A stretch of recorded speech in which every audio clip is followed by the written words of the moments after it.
আসসালামু আলাইকুম। সৃষ্টিকর্তা যেমন মানুষ সৃষ্টি করেছেন তেমনি জিনদেরও সৃষ্টি করেছেন। আমাদের মানুষের বসবাসের জন্য যেমন ব্যবস্থা করে দেওয়া হয়েছে তেমনি জিনদের জন্য আলাদা একটি জগৎ রয়েছে। কিন্তু যখন মানুষ আর জিনেরা মিলে একসাথে থাকা শুরু করে তখন মানুষ আর জিনদের মধ্যে একটা চুক্তি হয় যে মানুষ জিনদের বিরক্ত করবে না বা জিনেরা মানুষের কোনো ক্ষতি করবে না। কিন্তু যখন কোনো মানুষ জিনদেরকে বিরক্ত করে এবং তাদের সেই জায়গা অপবিত্র করে দেয় তখন কি হয়? ঠিক এমনই একটি ঘটনা হয়েছিল ইন্দোনেশিয়ার একটি গ্রামে, যেখানে একটা আখের মিলে সাধারণ মানুষ জিনদের সাথে চুক্তি করেছিল। এর কিছুদিন পর সেই কারখানাতে কিছু ছাত্র ছাত্রী শ্রমিক হিসাবে কাজ করতে আসে। এদের মধ্যে থেকে কেউ একজন জিনের চুক্তিটা ভঙ্গ করে দেয় আর তাদের জায়গাটা অপবিত্র করে দেয়। এরপর কি হয়েছিল তাদের সঙ্গে? কেনই বা তারা জিনের সাথে করা সেই ভয়ঙ্কর চুক্তিটা ভেঙে ফেললো? সেটাই জানবো আজকের ভিডিওতে। আজকের গল্পটা সম্পূর্ণ আপনাদেরকে ভয় পাইয়ে দিতে বাধ্য করবে, কেননা আজকের এই গল্পটা সম্পূর্ণ সত্য ঘটনার উপর নির্মিত হয়েছে।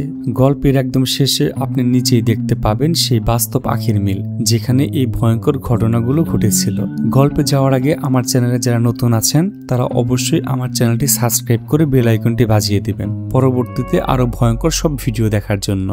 গল্পের শুরুতে আমরা দেখতে পাই কিছু ছেলে মেয়েরা ট্রাকে করে কোথাও যাচ্ছে।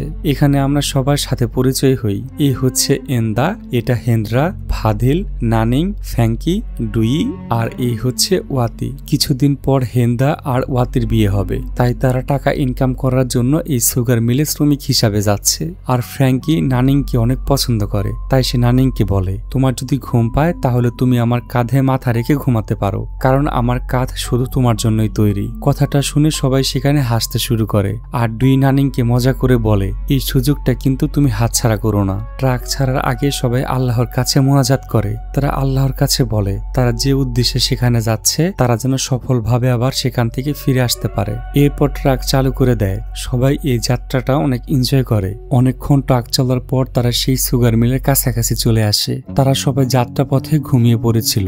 ঘুম থেকে ওঠার পর ফ্রাঙ্কি দেখতে পায় তার কাঁধে ডুই মাথা রেখে ঘুমিয়ে আছে। তখন ফ্রাঙ্কি ডুইকে বলে, এই তাড়াতাড়ি আমার কাঁধ থেকে তোর মাথা তুল, তোর মুখ থেকে অনেক গন্ধ বের হচ্ছে। তখন তারা সবাই সুগার মিল দেখতে পায়। তখন ফ্রাঙ্কি বলে, বিজ্ঞাপনে তো আমরা এই সুগার মিলটা আরো সুন্দর দেখতে পেয়েছিলাম, কিন্তু বাস্তবে পুরোটাই আলাদা। এখানে আমরা জানতে পারি তারা সবাই বিজ্ঞাপন দেখেই এই সুগার মিলে শ্রমিক হিসাবে এসেছে। আর এই সুগার মিলে শ্রমিকদের বেতন অনেকটাই বেশি ছিল, তাই এজন্যই তারা এখানে কাজ করার জন্য এসেছে। সবাই কারখানাতে যাওয়ার পর এখানে আমরা সুপারভাইজার মার্নিকে দেখতে পাই। মার্নি সবাইকে বলছিল, তোমরা যদি তোমাদের ঘরের নাম্বার পেয়ে যাও তাহলে সবাই তোমাদের ঘরে চলে যাও। এখানে আমরা দেখতে পাই ছেলে আর মেয়েদেরকে আলাদা আলাদা রুমে রাখা হয়েছে। রাতে খাওয়ার সময় নানিং, ওয়াতি আর এন্দার সাথে রানী নামে একটা মেয়ের পরিচয় হয়। তারা সেখানে খাওয়ার সময় তাদের কানে একটা হুইসেলের শব্দ ভেসে আসে। হুইসেলটা যেন কিসের একটা ইঙ্গিত দিল, কিন্তু এটা কেউ বুঝতে পারল না। অন্য পাশে আমরা ফাদিলকে দেখতে পাই, সে নামাজের জন্য প্রস্তুতি নিচ্ছে, কিন্তু তখন সে দেখতে পায় তার সামনে কোনো এক শয়তান যেন দাঁড়িয়ে আছে, কিন্তু আবার সেদিকে তাকাতে সেখানে আর সে কাউকে দেখতে পায় না। অন্য পাশে আমরা এন্দাকে দেখি, সে পানি খাওয়ার সময় উপরে তাকিয়ে লক্ষ্য করে উপরে সিলিং ভাঙা রয়েছে। তখন তার মনে হলো তার ঘরের বাহির দিয়ে কে যেন ছুটে গেল।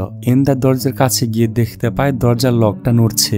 সে বুঝে যায় হয়তো রানী সেখানে দিয়ে ছুটে গেছে। এন্দা তখন রানীর পিছু করতে করতে সুগার মিল কারখানাতে চলে যায়। এন্দা সামনের দিকে এগিয়ে যেতে থাকে, কিন্তু কিছু একটা শব্দ পেয়ে পিছনের দিকে আবার আসতে শুরু করে। তখন আমরা তার পিছনে সাদা কাপড় পরা কাউকে দাঁড়িয়ে থাকতে দেখতে পাই, যেটা এন্দা দেখতে পায়নি। এরপর এন্দা দরজা খুলে আর একটা রুমের ভিতর ঢুকে পড়ে। এখানে আমরা দেখতে পাই অনেক আখের ছাল নিচে পড়ে আছে। এন্দা সামনের দিকে এগিয়ে যেতে একটা রুম দেখতে পায়, কিন্তু রুমটা লক করে রাখা রয়েছে। ওয়ালের ফাঁক দিয়ে দেখার চেষ্টা করলে সে দেখতে পায় ঘরের ভিতর কিছু মানুষ বসে অদ্ভুত রিচুয়াল করছে। কিছুর একটা শব্দ পেয়ে এন্দা পিছনের দিকে তাকিয়ে দেখে সেখানে কেউ নেই, কিন্তু আবার যখন সে সামনের দিকে তাকায় দেখতে পায় সবাই তার দিকে অদ্ভুত ভাবে তাকিয়ে আছে। এটা দেখে ভয় পেয়ে এন্দা নিচে পড়ে যায়। এন্দা সেখান থেকে পালিয়ে যায়। তার পিছনে আমরা ভয়ানক এক শয়তানকে রুম থেকে বের হতে দেখি। পরের দিন সকালে আমরা দেখতে পাই মার্নি এই কারখানার সব শ্রমিকদের এখানকার নিয়ম বলে দিচ্ছে, রাত 9টার পর যখন হুইসেল বা বাঁশির অ্যালার্ম বাজবে তখন কেউ নিজের ঘর থেকে বের হবে না। আর তোমরা তো কাল এই শব্দটা অবশ্যই শুনতে পেয়েছো। তখন আমরা এন্দাকে দেখতে পাই সে একটু চিন্তিত, কারণ কালকে সে 9টার পর তার রুম থেকে বের হয়ে কারখানায় গিয়েছিল। এরপর মান্নি সবার সাথে সিকিউরিটি গার্ড রণ আর কর্ণের সাথে পরিচয় করিয়ে দেয়। এখানে তাদেরকে আরেকজন লোকের সাথে পরিচয় করিয়ে দেয় যে সব সময় তাদের দেখাশোনা করবে। লোকটির নাম নাম হচ্ছে মিস্টার শামিন। এরপর সবাই নিজেদের কাজ বুঝে নিচ্ছিল। তখন মার্নি এন্দাকে বলে, তুমি আমার সাথে আমার অফিসে আসো। তো এরপর দেখা যায় ছেলেরা আখ কাটতে মাঠে চলে এসেছে, আর মেয়েরা এখানে দেখাশোনা করছে কতগুলো টাক লোড হচ্ছে, আর সেই সব টাকের সিরিয়াল নাম্বারগুলো লিখে রাখছে। অন্য পাশে আমরা এন্দাকে দেখতে পাই, সে মার্নির অফিস থেকে বের হয়ে তার রুমের দিকে এগিয়ে যাচ্ছিল। তখন সে দেখতে পায় নিচে একটা পাখির বাচ্চা পড়ে আছে। তখন এন্দা বাচ্চাটা উঠিয়ে পাখির বাসায় দিয়ে দেয়। আর এই ঘটনা সেখানে থাকা একজন বৃদ্ধা মহিলা দেখে ফেলে আর তাকে বলে, তোমার এই ভালো কাজের জন্য তুমি অবশ্যই পুরস্কার পাবে। এই মহিলাকে বা তার পরিচয় কি সেটা আমরা সামনে জানতে পারবো। এদিকে দেখা যায় ছেলেরা আখ কাটা শেষ করে বসে গল্প করছিল। তখন সেখানে ফ্রাঙ্কি আর ডুই বাকিদেরকে বলছিল, প্রায় 7 বছর আগে এই ফ্যাক্টরিতে ভয়ানক আগুন ধরেছিল। কারখানার ভিতরে যারা ছিল তারা সবাই সেই আগুনে পুড়ে মারা যায়, কেননা তারা কারখানা থেকে বের হতে পারেনি। কারখানার দরজাটা অদ্ভুতভাবে বাহির থেকে লাগানো ছিল। আর তারপর থেকেই এই কারখানাতে কারফিউ জারি করা হয়। রাত 9টার পর যখন বাঁশির ঘন্টা বাজবে তখন ঘর থেকে কেউ বের হতে পারবে না, যেমনটা আজকে মান্ডিও বলে দিয়েছে সবাইকে। গ্রামবাসীদের ধারণা এখানে নাকি সেই সব পুড়ে যাওয়া মানুষদের আত্মা ঘোরাফেরা করে, আর এই জন্যই কারখানাতে কেউ কাজ করতে চায় না। শুধু আখের মৌসুমে বাহির থেকে লোক এনে এই কারখানার জন্য কাজ করানো হয়, কিন্তু তাদের এই কাজগুলো হেনরা বিশ্বাস করে না আর সেখান থেকে চলে যায়। সেদিন রাতে দেখা যায় এন্দা নিজের কাজ করছিল। তখন তার মনে হয় তার পিছনে হয়তো কেউ আছে। সে পিছনের দিকে তাকায়, কিন্তু সেখানে সে কাউকে দেখতে পায় না। যখন সে আবার পাশে তাকায় দেখতে পায় সেখানে একটা শয়তান উল্টা হয়ে তার দিকে মুখ করে আছে। এটা দেখে ভয় পেয়ে এন্দা দাঁড়িয়ে যায়, কিন্তু আবার সেখানে সে কাউকে দেখতে পায় না। এন্দা তখন ভয় পেয়ে তার ব্যাগ নিয়ে রুম থেকে বের হয়ে পড়ে। বাইরে এসে সে দেখতে পায় রানী কোথাও যেন যাচ্ছে। এন্দা রানীকে ডাক দেয়, কিন্তু রানী তার কোনো কথার উত্তর না দিয়ে সামনের দিকে এগিয়ে যেতে থাকে। এন্দাও তার পিছন পিছন যেতে থাকে। এন্দা বলে, রানী তোমার কাছে আমার একটা প্রশ্ন আছে।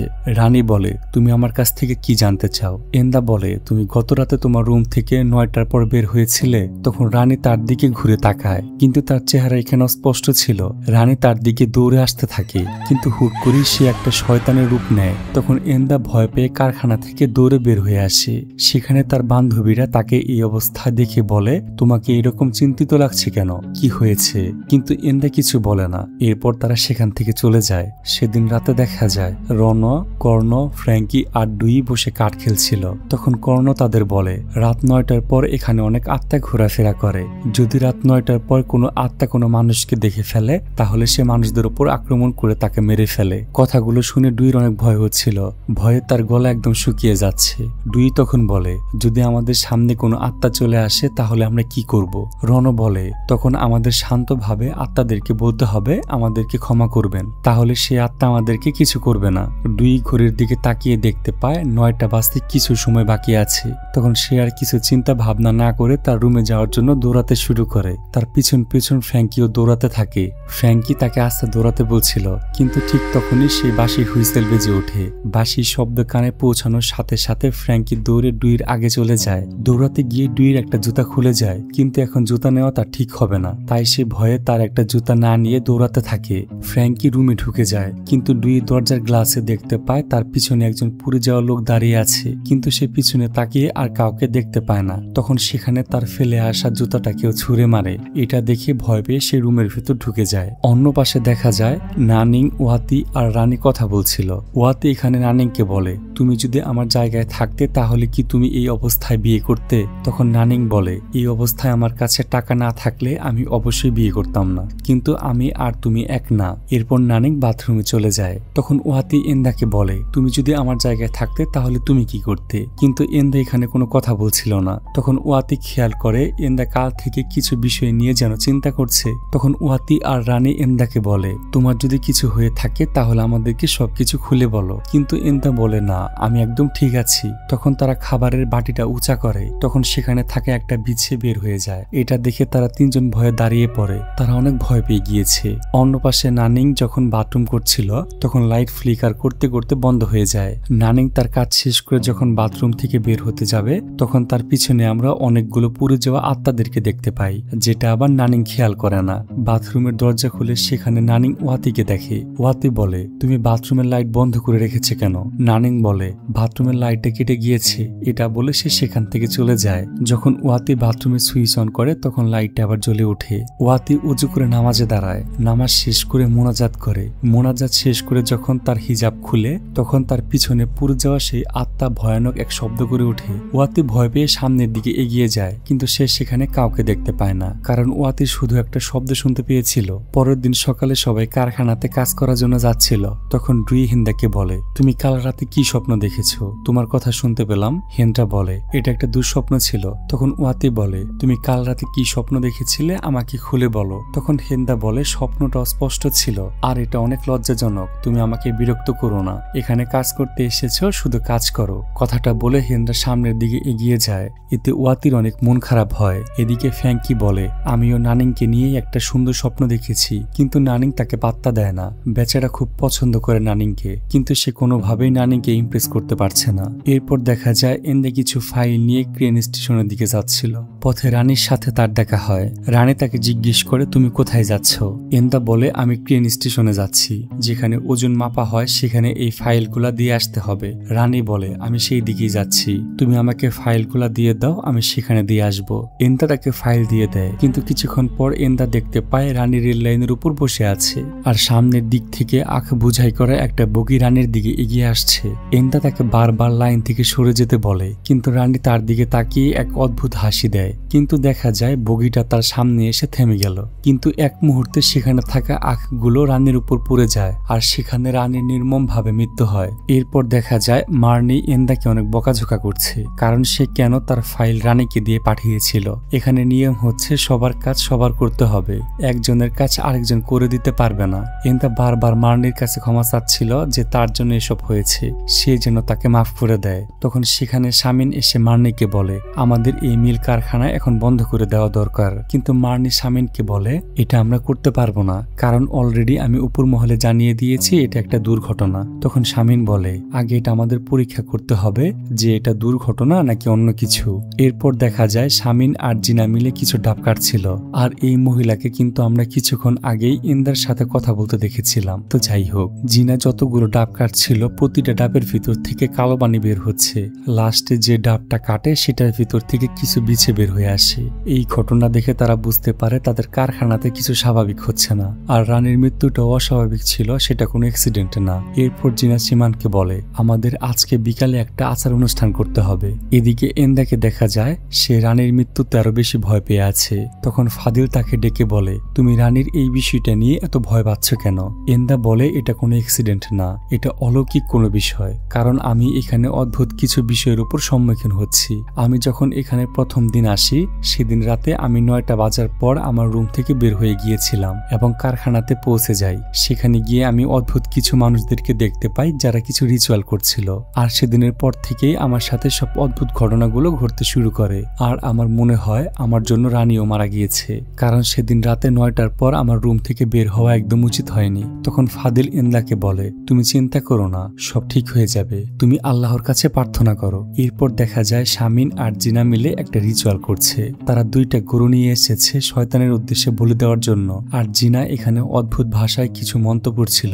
এরপর তারা ঘরে 2টা গরুকে রেখে সেখান থেকে বের হয়ে পড়ে, আর বাহির থেকে দরজাটা লাগিয়ে দেয়। সেদিন রাতে এন্দা তার রুমে আসে, কিন্তু তার মনে হয় তার পাশের রুমে রানী রয়েছে। এন্দা পাশের রুমে গিয়ে দেখতে পায় রানী বিছানার উপর বসে আছে। তখন এন্দা তার কাছে মাফ চায়, রানী তুমি আমাকে ক্ষমা করে দাও, আমি আসলে বুঝতে পারিনি এমনটা হয়ে যাবে। এন্দা যখন পাশের আয়নাতে তাকায় সেখানে সে আয়নাতে দেখতে পায় রানীর জায়গায় একজন মহিলা সাদা কাপড় পরে বসে আছে। আর রানী যখন বিছানা থেকে উঠে তখন আমরা দেখতে পাই তার সারা শরীর রক্তাক্ত অবস্থায় রয়েছে, আর মুহূর্তে আয়না থেকে সেই ভয়ানক মহিলা এন্দার উপর ঝাঁপিয়ে পড়ে। তখন সেখানে নানিং আর ওয়াতি এসে দেখতে পায় এন্দা ভয়ে নিচে বসে আছে। তারা এন্দাকে শান্ত করে আর একটা চেয়ারে বসিয়ে দেয়। তখন নানিং খেয়াল করে 9টা বাজতে 15 মিনিট বাকি আছে, তাই তারা তাড়াতাড়ি খাবার গুছিয়ে নেয় হেন্দাকে দেওয়ার জন্য।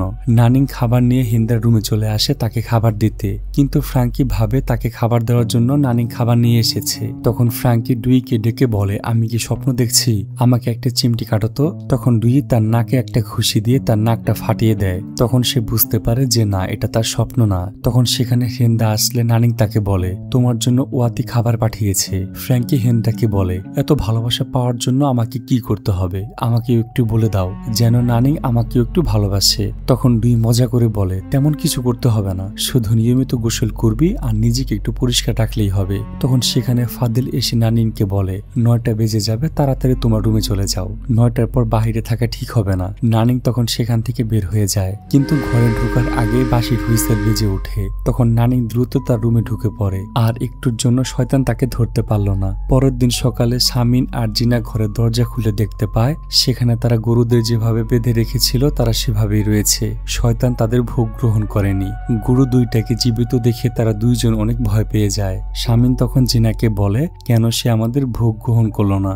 জিনা বলে আমাদের এখন একটা শক্তিশালী রিচুয়াল করতে হবে, আর দেখা যাক এরপর কি হয়। এরপর আমরা দেখতে পাই শামিন আর জিনা মিলে একটা গাছের সামনে গরু দুইটাকে জবাই করে গরুর মাথা দিয়ে একটা রিচুয়াল করছে। গরুর রক্ত তারা দুজন তাদের মুখে মাখিয়ে অদ্ভুত এক মন্ত্র পড়ছিল, আর তাদের সামনে থাকা গাছ হাওয়াতে দুলছে যেন এখনই গাছটা ভেঙে যাবে। সেদিন রাতে রণ আর কর্ণ কারখানার বাহিরটা পাহারা দিচ্ছিল। তখন তারা কিছু একটা শব্দ পায়, পাশে তাকিয়ে দেখতে পায় কুয়া থেকে কেউ যেন পানি তুলছে। যখন তারা জিজ্ঞেস করে ওখানে কি আছো, তখন তারা দেখতে পায় তাদের কথার শব্দ শুনে কেউ যেন দড়িটা ধরে আরো জোরে টানতে শুরু করলো। তারা ভয় পেয়ে সেখান থেকে দৌড়ে পালায়। এদিকে রাতের নামাজ শেষ করে ফাদিল তার লুঙ্গি আলমারিতে রেখে শুতে চলে যায়, কিন্তু আলমারির আয়নাতে আমরা একজন অদ্ভুত মহিলাকে দেখতে পাই, যেটা আবার ফাদিল দেখতে পায়নি। কিন্তু কিছুক্ষণ পর সে দেখতে পায় তার আলমারিটা খোলা রয়েছে। ফাদিল আলমারিটা খুলে দেখে ভিতরে কেউ আছে কিনা, কিন্তু সেখানে সে কাউকে দেখতে পায় না। সে আবার আলমারিটা লাগিয়ে ঘুমিয়ে পড়ে, কিন্তু মাঝরাতে তার মুখে রক্ত পড়ার কারণে তার ঘুম ভেঙে যায়। সে সামনে তাকিয়ে দেখতে পায় তার সামনে একজন মেয়ে দাঁড়িয়ে আছে। মেয়েটার মাথা নেই, তার গলা থেকে রক্ত ছিটকে ছিটকে পড়ছে। তখন খাটের পাশে এই মহিলার কাটা মাথা ভয়ানক ভাবে হাসছিল। যদি তোমাদের সাথেও এরকম ঘটনা কোনোদিন হয় তুমি কি করবে, অবশ্যই কমেন্ট করে জানিয়ে দিও। কিন্তু পরের দিন সকালে দেখা যায় ফাদিলের এটা ভয়ানক একটা স্বপ্ন ছিল। সে দ্রুত রেডি হয়ে বেরিয়ে পড়ে কাজের উদ্দেশ্যে। আজকে তার কাজে যেতে অনেকটা দেরি হয়ে গিয়েছে। ফাদিল যখন দৌড়ে তার কাজে যাচ্ছিল সে দেখতে পায় জিনা, শামিন, মার্নি আর রণকর্ণ দৌড়ে কোথাও যেন যাচ্ছে। কিছুক্ষণ পর সবাই কুয়ার কাছে চলে আসে, আর কুয়াতে কিছু একটা দেখে তারা ভয় এবং অবাক দুইটাই হয়। একটু পর লুকিয়ে ফাদিল যখন কুয়ার সামনে আসে সে দেখতে পায় সেখানে একজনকে মেরে ফেলে রাখা হয়েছে। তখন সেখানে শামিন আসে। শামিনকে দেখে ফাদিল ভয় পেয়ে যায়। ফাদিলকে দেখে অনেক নার্ভাস লাগছিল, তাই শামিন ফাদিলকে বলে তোমার সাথে যদি কিছু ঘটে থাকে বা তুমি যদি কিছু জানো তাহলে আমাকে সব জানাও। তখন ফাদিল তাকে সবকিছু বলে এবং এন্দাও তাকে যা কিছু বলেছে সবকিছু সে জানিয়ে দেয়। এরপর দেখা যায় শামিন, ফাদিল আর এন্দাকে জিনার কাছে নিয়ে এসেছে। জিনা এন্দার কানির নখ জোরে চাপ দিয়ে ধরে, এতে করে এন্দা অনেক ব্যথা পাচ্ছিল। তখন জিনা তাকে বলে তুমি যদি সত্যি কথা বলো তাহলে ব্যথা লাগবে না, তাই তুমি আমাকে সব সত্যি কথাগুলো বলো। এরপর এন্দা বলে কারখানাতে সে কি কি দেখতে পেয়েছিল, তার সাথে কি কি হয়েছে সবকিছু খুলে বলে। এন্দার ধারণা সে এই সবকিছু দেখে ফেলেছে বলে এই কারখানাতে দুইজনের মৃত্যু হয়েছে। তখন জিনা বলে এই অ্যাক্সিডেন্টের পর আমি রানীর সাথে কথা বলেছি, তাকে আত্মারা ক্রোধের কারণে মেরে ফেলেছে, আর তুমি তাদের দেখে ফেলেছ দেখে সেই আত্মারা এতটা ক্ষিপ্ত হয়নি, হয়তো এর আড়ালেও অন্য কিছু রয়েছে যেটা আমরা এখনো জানি না। জিনা আরো বলে তুমি একটা স্বপ্ন দেখেছিলে, সে স্বপ্নটা কি আমাদের বলো, হয়তো সেই স্বপ্নের মাধ্যমে আমাদের কিছু ইঙ্গিত দেওয়া হয়েছে। তখন ফাদিল বলে আমি যখন প্রথম এখানে আসি তখন আমি স্বপ্ন দেখেছিলাম দুজন লোক কারখানাতে ঢুকে যাচ্ছে, কিন্তু আমি তাদের চেহারা স্পষ্টভাবে দেখতে পাইনি। তখন জিনা এন্দাকে জিজ্ঞেস করে তুমি কি পশ্চিমের গুদামে গিয়েছিলে? এন্দা বলে যে না ম্যাডাম, আমি মূল ভবনের পাশের গুদামে গিয়েছিলাম। তখন জিনা বলে তার মানে পশ্চিম গুদামে আরো দুজন লোক গিয়েছিল, হয়তো তারাই সব থেকে বড় লঙ্ঘনটা করেছে। মার্নি তখন জিনাকে বলে আপনি কি নিশ্চিত যে এর সাথে নিষিদ্ধ গুদামের কোনো সম্পর্ক রয়েছে? তখন ফাদিল জিনাকে বলে নিষিদ্ধ গুদামে কি হয়েছিল? এরপর জিনা এন্দা আর ফান্দিকে নিষিদ্ধ গুদামে নিয়ে আসে আর তাদের বলে এই গুদামেই একদিন আগুন ধরে গিয়েছিল, এমনকি এই গুদামে সবার ঢোকা একেবারে নিষেধ ছিল। সেদিন রাতে দেখা যায় জিনা একটা রিচুয়ালের ব্যবস্থা করেছে। জিনা শামিনের গলাতে চাবুক পেঁচিয়ে অজ্ঞান করে দেয়। যখন তার জ্ঞান ফিরে আসে তখন আমরা দেখতে পাই তার ভেতরে শয়তান ভর করেছে। সে বলে এই জমিনে মানুষ আর জিন একসাথে বসবাস করে, আর এটাই আমরা মানুষদের সাথে চুক্তি করেছিলাম, আর যে এই চুক্তি ভঙ্গ করবে তাকেই মরতে হবে। এরপর দেখা যায় সীমান সেখানে থাকা কাচের উপর দাঁড়িয়ে লাফাচ্ছে। চালাচ্ছে এবং সেই কাজগুলো খেতে শুরু করে। জিনা মাটিতে চাবুক মারতেই সীমান বান্দরের মতো করে কারখানার দিকে দৌড়ে যায়। সবাই তার পিছু করতে থাকে। দেখা যায় সীমান একটা মূর্তির সামনে এসে মাথা নত করে আছে। তখন জিনা সেখানে এসে সীমানের ভেতর থেকে শয়তানটাকে বের করে দেয়। তখন ফাদিল জিনাকে জিজ্ঞেস করে এই জায়গাটা কিসের। জিনা বলে অতীতে প্রায় এই জায়গায় দুর্ঘটনা ঘটত। অবশেষে মানুষেরা মাহারাতুর সাথে চুক্তি করে। মাহারাতুর হচ্ছে শয়তানের রানী। মানুষেরা মাহারাতুর সাথে এই চুক্তিটাই করেছিল যে মানুষ তাদের বিরক্ত করবে না, এমনকি মাহারাতু তাদের কোনো ক্ষতি করবে না। তারপর থেকেই এই জায়গাটি শয়তানের পবিত্র জায়গা হয়ে গিয়েছে। আর 7 বছর আগে আখের মৌসুমে কর্মীদের একটি দল এখানে বেপরোয়া হয়ে কিছু একটা করেছিল, যার জন্য এই কারখানাতে আগুন ধরে যায়। আর তখন থেকে এই গুদামঘর বন্ধ করে রাখা হয়। আর আমরা এতক্ষণ যে পুড়ে যাওয়া শয়তানদেরকে দেখতে পেয়েছি তারাই হচ্ছে সেই আগুনে পুড়ে যাওয়া শ্রমিক। তখন সীমান খেয়াল করে বক্সের ভিতর মাহারাতুর গয়না কেউ একজন চুরি করে নিয়েছে। সীমান তখন বলে এই গয়না সাধারণ চোখে দেখা যায় না, কিন্তু কোনোভাবে কেউ একজন এই গয়নাগুলো দেখতে পায় আর এখান থেকে সেগুলো চুরি করে নিয়ে যায়। জিনা তখন সবাইকে বলে আবার কেউ একজন মাহারাতুরকে রাগিয়ে দিয়েছে আর আমরা এখন অনেক বড় বিপদের মধ্যে রয়েছি। তখন দেখা যায় মার্নির ভিতর কোনো শয়তান ভর করেছে। তার চোখ আর নাক থেকে রক্ত পড়তে শুরু হয়। মুহূর্তে সে রক্তবমি শুরু করে। তখন জিনা এসে তার ভিতর থেকে শয়তানটাকে বের করে দেয় আর রণ আর কর্ণকে বলে মার্নিকে তার রুমে নিয়ে যেতে। এরপর তারা দুজন মিলে মার্নিকে তার রুমে নিয়ে যায়। জিনা তখন ফাদিলকে বলে সম্ভবত তুমি স্বপ্নে যাদেরকে দেখেছিলে তারা এখানে এসে সেই গয়নাগুলো এখান থেকে নিয়ে গিয়েছে। আর তুমি এটা বোঝার চেষ্টা করো তুমি স্বপ্নে যাদেরকে এখানে ঢুকতে দেখেছিলে তারা কে ছিল। তখন এন্দা আর ফাদিল রুম থেকে বের হয়ে যায়। অন্য পাশে আমরা দেখতে পাই নানিং যখন তার রুমে যায় সে দেখতে পায় কেউ একজন তার রুমে কিছু একটা খুঁজছিল। নানিং রুমে ঢুকতেই সেটা অদৃশ্য হয়ে যায়। নানিং সেখানে গিয়ে দেখতে পায় তার গয়নাগুলো এলোমেলো ভাবে পড়ে আছে। আর এখানে আমরা বুঝতে পারি মাহারাতুর গয়না নানিং চুরি করে নিয়ে এসেছে। নানিং গয়নাগুলো তাড়াতাড়ি ব্যাগে উঠিয়ে রুম থেকে বের হয়ে যাওয়ার সময় দেখতে পায় রুমে কোনো দরজা নেই। নানিং অনেক ভয় পেয়ে যায়, কারণ সে তো একটু আগেই দরজা দিয়ে রুমের ভেতর ঢুকেছে। পেছন ফিরে তাকাতেই দেখতে পায় তার পিছনে অনেক পুড়ে যাওয়া মানুষ তার দিকে এগিয়ে আসছে। এগুলো কিন্তু একটা মানুষ ছিল না, এগুলো ছিল পুড়ে যাওয়া শ্রমিকদের অতৃপ্ত আত্মা। নানিং ভয়ে চিৎকার করে ওঠে। নানিং এর চিৎকারের শব্দ শুনে হেনরা সেখানে চলে আসে, কিন্তু এখন সবকিছু স্বাভাবিক। রুমে কেউ নেই, দরজাটাও ঠিক আগের জায়গায় আছে। হেনরা নানিংকে বলে তুমি এভাবে চিৎকার করছো কেন? তখন নানিং গয়নার ব্যাগ ফেলে দিয়ে বলে সবকিছু এটার জন্যই হয়েছে। হেনরা যখন ব্যাগ খুলে গয়না দেখতে পায় তখন হেনরা নানিং এর উপর অনেক চিল্লাতে শুরু করে। সে বলে আমি তোমাকে বারবার বলেছিলাম এই গয়নাগুলো না নিয়ে আসতে, তুমি কেন এগুলো নিয়ে আসতে গেলে? নানিং বলে আমি আমার লোভ সামলাতে পারিনি। হেনরা বলে সবাই সবকিছু জানার আগে এই গয়নাগুলো আমাদের ফিরিয়ে দিতে হবে। তারা ঘর থেকে বেরিয়ে দেখতে পায় তাদের ঘরের সামনে পুড়ে যাওয়া অতৃপ্ত আত্মাগুলো ভয়ানক ভাবে তাদের দিকে তাকিয়ে আছে। কিন্তু হুট করেই হেন্দার ঘাড় পিছনের দিকে ঘুরে যায় আর নানিনকে বলছিল সবকিছু তোমার দোষ, তোমার জন্যই এই সবকিছু হয়েছে, আর এখন তুমি কেন ভয় পাচ্ছ? নানিং ভয়ে চিৎকার করতে থাকে। তখন সেখানে হেন্দা চলে আসে আর তাকে বলে এভাবে চেঁচিও না, তাড়াতাড়ি চলো আমার সাথে। এরপর তারা দুজন আবার গুদামে যেতে শুরু করে। আর এতক্ষণ নানিং সবকিছু কল্পনা করছিল। এদিকে যখন রাত অনেক হয়ে যাওয়ার পর এন্দা, ওয়াতি, ফ্যাংকি আর ডুই নানিং আর হেন্দাকে খুঁজে পাচ্ছিল না। তখন তারা সবাই মিলে দুজনকে খুঁজতে শুরু করে। কিন্তু সেখানে এন্দা একটা চেয়ারের নিচ থেকে হাতের একটা চুড়ি পায় আর সেটা তার কাছে রেখে দেয়। এন্দা ফাদিলকে জিজ্ঞেস করে তুমি যাদের স্বপ্ন দেখেছিলে সেই দুজনের মধ্যে একজন কি মেয়ে ছিল? ফাদিল বলে হ্যাঁ, একজন মেয়ে ছিল। এন্দা তখন বুঝে যায় এই চুরিটা নানিং আর হেন্ডা করেছে। কিন্তু ওয়াতি এটা বিশ্বাস করতে পারছিল না যে তারা দুজন এই চুরিটা করেছে, কেননা নানিং ছিল তার বেস্ট ফ্রেন্ড আর হেন্ডার সাথে তার বিয়ে হওয়ার কথা চলছে।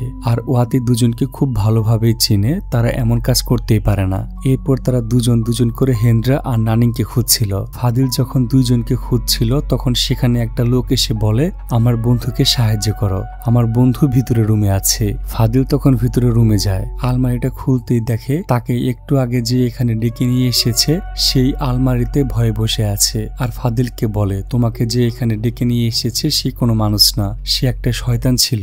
আর তখনই তাদের ঘরের ভিতর ভয়ানক এক শয়তান ঢুকে যায়, ফাদিলের গলা চেপে ধরে। আর এই সুযোগে লোকটা ঘর থেকে বের হয়ে যায়, কিন্তু বাহিরে আসতেই সে সেখান থেকে নড়তে পারে না। কোনো অদৃশ্য শক্তি যেন তার পাটা মাটিতে টেনে ধরে আছে আর তাকে আবার ঘরের মধ্যে টেনে নিয়ে আসে। ফাদিলকে যখন শয়তান একবারে মেরে ফেলবে তখন ফাদিল আরবিতে সূরা পড়তে শুরু করে, যার কারণে শয়তান অনেক দুর্বল হয়ে যায় আর তাকে ছেড়ে দেয়। দেয়। তখন ফাদিল দেখতে পায় সেই লোকটা আলমারির নিচে চাপা পড়ে আছে। তখন ফাদিল আলমারির নিচ থেকে তাকে বের করে আনে। অন্যদিকে ফ্র্যাঙ্কি আর ডুই নানিং আর হেনরাকে খুঁজছিল, কিন্তু তারা খেয়াল করে তাদের দিকে কেউ সাইকেল চালিয়ে আসছে।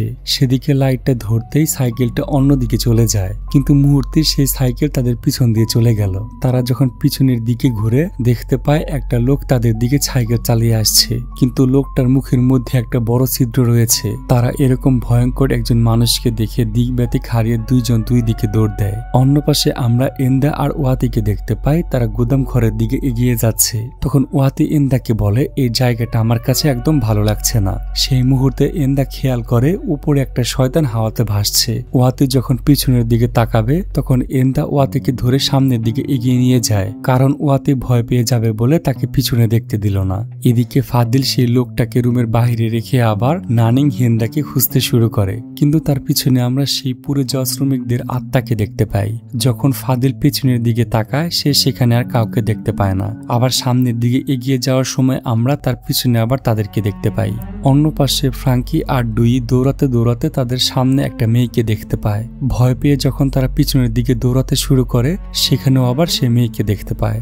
আবার তারা অন্য পাশে দৌড়াতে শুরু করে, কিন্তু এবারও তাদের সামনে মেয়েটা দাঁড়িয়ে আছে। তখন তাদের রণ আর কর্ণের কথা মনে পড়ে যায়। তারা তাদের বলেছিল তাদের সামনে যদি কোনো শয়তান চলে আসে তাহলে তারা পালানোর চেষ্টা না করে যেন শয়তানকে তাদের ক্ষমা করে দিতে বলে। তখন তারা তাদের সামনে থাকা মেয়েকে বলে, মিস, আমাকে ক্ষমা করে দেবেন, আমাকে মাফ করে দেন। তখন মেয়েটা পেশাব করে দেয় আর আস্তে আস্তে তাদের দিকে ঘুরে তাকায়। সত্যি বলতে মেয়েটার চেহারাটা সব থেকে বেশি ভয়ঙ্কর ছিল।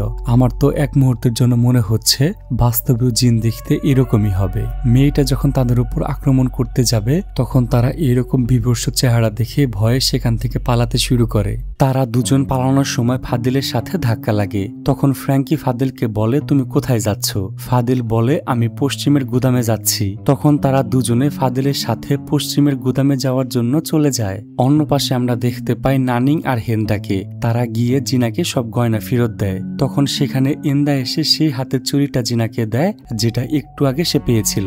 ওয়াতি যখন দেখতে পেল তার হবু স্বামী এই চুরিটা করেছে সে একটু অবাক হয় আর হেনরাকে বলে, তুমি এটা কেন করলে? তুমি গয়নাগুলা কেন চুরি করতে গেলে? হেনরা একদম চুপ, সে কোনো কথা বলছে না। তখন জিনা হেনরা আর নানিনকে বলে, তোমরা কিভাবে সেই গয়না দেখতে পেলে? এই গয়না তো কেউ দেখতে পায় না। সত্যি করে বলো তোমরা সেদিন রাতে এখানে কি করেছিলে? সীমান বলে, তোমরা এভাবে চুপ করে থেকো না, তাহলে তোমাদেরই বিপদ হবে। সব থেকে ভালো হয় তোমরা যদি সত্যিটা আমাদেরকে বলে দাও।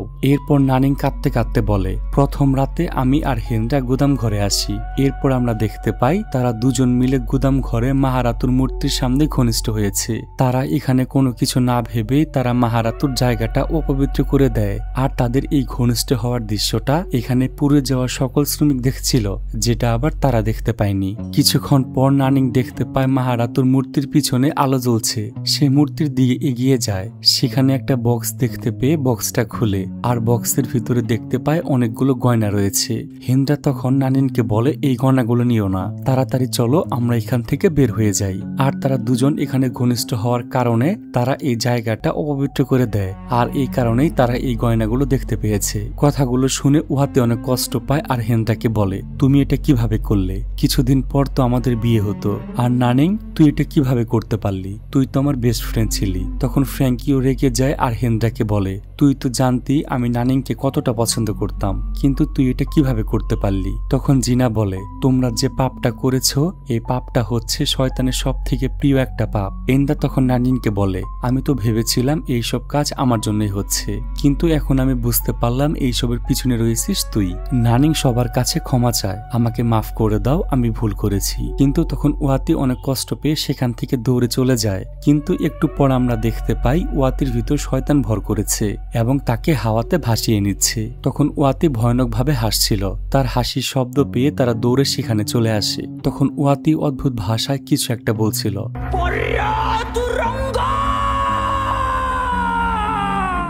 আর তখন আমরা দেখতে পাই এই কারখানাতে যতগুলো শ্রমিক ছিল তারা সবাই শয়তানের দ্বারা প্রজেস্ট হয়ে গিয়েছে। আর তারা অদ্ভুতভাবে সেই আগুনের কাছে চলে আসে। তারা আগুন আর কাচের টুকরো খাওয়া শুরু করে দেয়। ওয়াতি যখন জিনার উপর আক্রমণ করতে যাবে তখন জিনা তার মন্ত্রের সাহায্যে ওয়াতিকে আটকে ফেলে এবং তার ভিতর থেকে শয়তানটাকে বের করে দেয়। কিন্তু এ কি, শয়তানটা এখনো ওয়াতির ভেতর থেকে বের হয়নি। ওয়াতি জিনার গলা চেপে ধরে। তখন দেখা যায় এন্দা প্রজেস্ট হয়ে যায়। সে অদ্ভুতভাবে দেওয়ালের কাছে গিয়ে বসে পড়ে। এরপর আমরা দেখতে পাই এন্দা সেই সময় চলে গিয়েছে যখন এই গুদামে মাহারাতুর জায়গাটা 7 বছর আগে কেউ অপবিত্র করেছিল এবং তাদের চুক্তিটা ভঙ্গ করেছিল। তখন সেখানকার মানুষ 2 জনকে জ্যান্ত কবর দিয়ে দেয় মাহারাতুরকে সন্তুষ্ট করার জন্য। আর এই সব কিছু জিনা আর এন্দা দেখছিল। সেই মুহূর্তে ওয়াতি আর এন্দার উপর থেকে শয়তানের প্রভাব চলে যায়, এমনকি সেখানে থাকা সবার উপর থেকেও প্রভাব চলে যায়। মূলত এখন তাদের কি করতে হবে এটা তাদের মাহারাতুর দেখিয়ে দিল। তখন জিনা সবাইকে বলে, এখন নানিং আর হেন্দ্রাকে জীবন্ত কবর দিয়ে দিতে হবে, এছাড়া আমাদের হাতে আর কোনো উপায় নেই। আর এমনটা যদি আমরা না করি তাহলে সবাইকে মরতে হবে। কথাটা শুনে নানিং হাওমাও করে কাঁদতে শুরু করে। সে বারবার সবার কাছে মাফ চাইছে, আমাকে তোমরা মাফ করে দাও, আমি অনেক বড় একটা ভুল করেছি, কিন্তু আমি এত তাড়াতাড়ি মরতে চাই না। তখন জিনা রণ আর কর্ণকে বলে, তোমরা তাদের নিয়ে যাও আর তাদেরকে প্রস্তুত করো। এখানে নানিং অনেক কান্না করছিল, কিন্তু কান্না করে কোনো লাভ নেই, তাদেরকে মরতেই হবে। ফাদিল জিনাকে বলে, এটা ছাড়া আমাদের কি আর কোনো উপায় নেই? তখন জিনা বলে, হ্যাঁ একটা উপায় আছে, কিন্তু এটা কার্যকর হবে কিনা সেটা আমরা বলতে পারবো না। এরপর দেখা যায় জিনা তাদেরকে স্বামী স্ত্রীর মতো সাজিয়ে একটা চেয়ারের সাথে বেঁধে রেখেছে। তখন সেখানে তাদের মতো 2টা পুতুল আনা হয় এবং 2 জনের হাত কেটে সেই রক্ত পুতুলের মুখে লাগিয়ে দেওয়া হয় এবং একটা কাগজে রক্ত দিয়ে কিছু একটা লিখে সেটাও পুতুলের মধ্যে লাগিয়ে দেওয়া হয়। অন্য পাশে দেখা যায় জিনা একটা রিচুয়াল করছে। সে অদ্ভুতভাবে আগুনের উপর নাচতে শুরু করেছে। জিনা এখানে একটা গরু জবাই করে শয়তানের উদ্দেশ্যে। এরপর দেখা যায় তারা যে পুতুলটাতে নানিং আর হেন্দ্রার রক্ত লাগিয়েছিল সেই 2টা পুতুল পালকিতে করে আখের ক্ষেতের ভিতর দিয়ে কোথাও নিয়ে যাচ্ছে। এরপর আমরা দেখতে পাই আখের ক্ষেতের মধ্যে বড় একটি গর্ত করে রাখা হয়েছে। তখন জিনা মাহারাতুর উদ্দেশ্যে বলে, তারা 2 জন অনেক বড় একটা পাপ করেছে আর তুমি আমাদেরকে ক্ষমা করে দাও। এরপর তারা পুতুল 2টা গর্তে ফেলে দেয় এবং তাদেরকে মাটি চাপা দিতে শুরু করে। তখন সীমান ইশারা দিয়ে এন্দা আর ফাদিলকে বলে তারা যেন রুমে গিয়ে দেখে নানিং আর হেন্দ্রা ঠিক আছে কিনা। তখন তারা দৌড়ে বাড়ির দিকে আসছিল। এই পাশে আমরা দেখতে পাই নানিং আর হেন্দ্রাকে একটা গোলবৃত্তের মধ্যে দাঁড় করিয়ে রাখা হয়েছে। চারপাশে লবণ দিয়ে রাখা হয়েছে যেন কোনো শয়তান এই লবণের রেখা ভেদ করে ভেতরে না যেতে পারে। কিন্তু মুহূর্তেই দেখতে পাই বাতাসের কারণে লবণের রেখা মাঝখান থেকে ভেঙে যায় আর দরজা একাই আটকে যায়। তখন সবাই দরজা খোলার অনেক চেষ্টা করে কিন্তু পারছিল না। এর মধ্যে সেখানে বাকি 3 জন চলে আসে। তারা অনেক চেষ্টা করে কিন্তু কোনোভাবেই দরজাটা খুলতে পারছিল না। কিন্তু একসময় দরজাটা একাই খুলে যায়। তারা ভিতরে গিয়ে যা দেখতে পায় যেন তাদের পায়ের নিচে মাটি সরে গেল। তারা দেখতে পায় এখানে শুধু 2টা পুতুল রাখা রয়েছে। তখন তারা বুঝতে পারে তাদের সাথে কি হয়েছে। তারা সবাই দৌড়াতে শুরু করে সেই আখের ওই গর্তের কাছে। তারা সবাই গর্তের কাছে এসে গর্তটা খুঁড়তে শুরু করে, কারণ তারা বুঝতে পেরেছে মাহারাতুর তাদের 2 বন্ধুকে ঘর থেকে বের করে এনে এই গর্তের ভেতর ঢুকিয়ে দিয়েছে আর এই গর্ত থেকে পুতুল 2টাকে রুমে পাঠিয়ে দিয়েছে, যেটা তারা একটু আগে দেখে আসলো। অনেকক্ষণ গর্ত খোঁড়ার পর তারা তাদের বন্ধুর লাশ দেখতে পায়। তারা কান্নায় ভেঙে পড়ে। সবাই তাদের বন্ধুর জন্য কান্না করছিল। তাদের বন্ধু যতই পাপ করুক বা যতই শয়তানের সাথে চুক্তি ভঙ্গ করুক, হাজার হলেও তো তাদের বন্ধু। তখন দেখা যায় জিনা আর শামিনের পেট ব্যথা শুরু হয়েছে।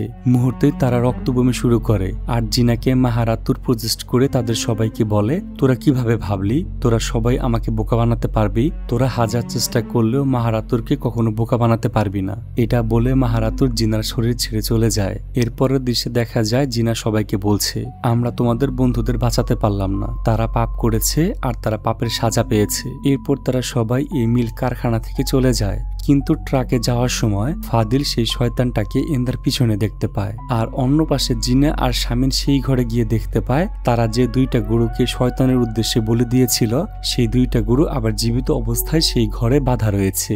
মাহারাতুর তাদের ভোগ তাদেরকে ফিরিয়ে দিয়েছে। আর তখনই দরজাটা বন্ধ হয়ে যায়। আর তখন আমরা দেখতে পাই গরু 2টার পিছন থেকে সেই সিংওয়ালা শয়তান মানে ইবলিশ বের হয়ে আসছে।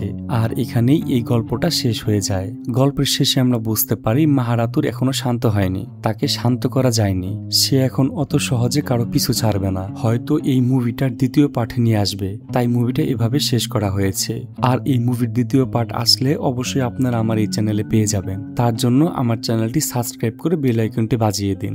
আমার ভিডিও বানাতে সত্যি অনেক কষ্ট হয়, কিন্তু যদি আপনারা আমার পাশে থাকেন, ভিডিওতে একটা লাইক দেন, একটা কমেন্ট করেন, তাহলে সেই কষ্ট আর কষ্ট মনে হবে না। তাই আপনাদের কাছে আমার একটাই অনুরোধ, ভিডিওটা দেখে কেমন লাগলো কমেন্ট করে জানিয়ে দিবেন। আপনাদের সমর্থনটাই আমার আসল শক্তি। তো আজকের মতো বিদায় নিচ্ছি। সবাই ভালো থাকবেন, সুস্থ থাকবেন। আল্লাহ হাফেজ।